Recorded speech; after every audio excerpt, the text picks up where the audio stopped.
There are a few things that are kind of not necessarily proven, but are more so likely. Mm-hmm. So the day one update is a for sure thing.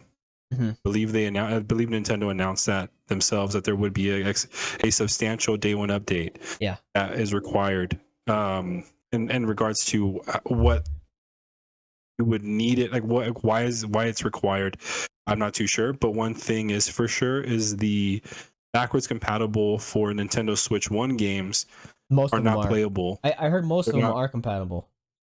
It's They right. They're most of no. Hear me out. okay. Most of them are compatible, Mm-hmm. but you need to update in order to get the compatibility. Oh, you need They to want get forced to update. that's Okay, so you're that's where a lot of people were saying, "Oh, you can't play games because nobody had the Switch 2 games yet." So they were mm, trying to pop in their Switch 1 games. They're like, "Oh, you can't play games unless you update."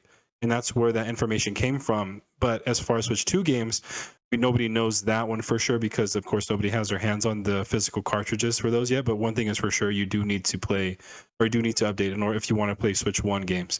Which is kind of my reasoning for buying a Switch 1 mhm. in May. I ended up buying You an ended OLED, what? and yeah, in May because I didn't have an OLED When? But like in May, in May? like a few weeks ago. Yeah, I It's bought it like a gonna few weeks be ago. May. What? Yeah. And they were like, "Why are you like?" They looked at me all crazy, like, "Why would you buy a Switch 1 when the Switch 2 No, is no, around no. the You're corner?" I'm like, right. "Oh You're yeah, I have right. it pre-ordered."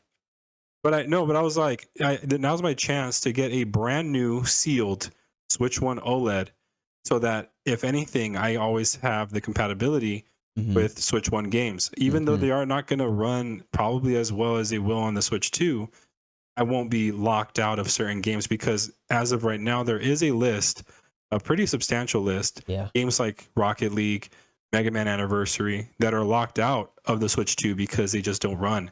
That Nintendo themselves have published. So they've tested it. And that is something that people need to be very aware of if you're like, oh, I'm gonna like, purge my Nintendo Switch 1 stuff and I'm gonna, jump over to Switch 2. I wouldn't. I Serious, would bro. definitely keep everything. Yeah, but